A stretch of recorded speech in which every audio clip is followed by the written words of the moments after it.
ስለ ሴክስ ሰዎች ሲያስቡ ሴክስ ምንድነው ስትለው ወንድ የሚያደርገው ሴቷ የምትደረገው ተደርጎ ነው የሚታሰበው ለዚህ ነው ታይስጭኝ ይላል እሷም ቢምናም እና ወንዱ የሚለምነው ሴቷ አይነት ነው ቁም ነገር እኔ አሁን ይሄን ሳስተምር የወሲብ አስተማሪ ምናም ይሉኛል ይሄን በጣም የተቀደሰን ነገር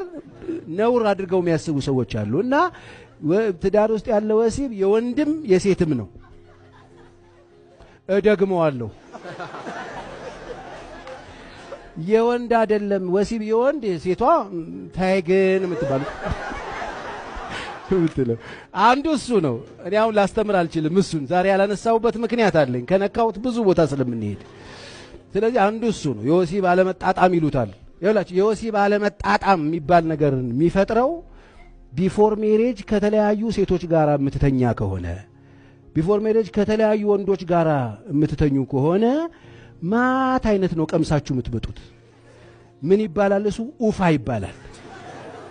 ቡሌ ማለት ቡሌ ነፍቶ ይመጣ ሰውዬ ይወል ቡሌ ማለት ያበዙ ምግብ ጥርቅም ማለት ከዛ ቤት ገብቶ አልተጣጣምን የሚለው ከምኑ ጋራ አንተ ፓፓዬን በልታል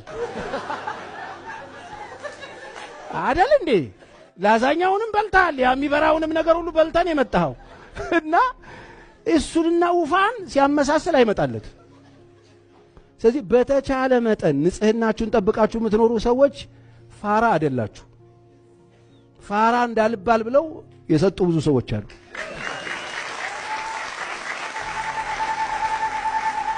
ከዛ ውጭ ምንድነው ታዲያ አልጣመኝ ማለት ምንድነው መጣም ማለት ራሱ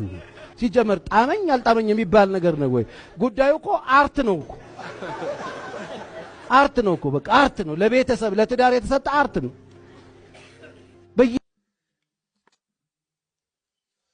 አባዬ በቃ ተወኝ አባ አልቻልኩም እሺ ውሃ ጠጦኝ ቡርቴ ውሃ ጠጦኝ አቃተኝ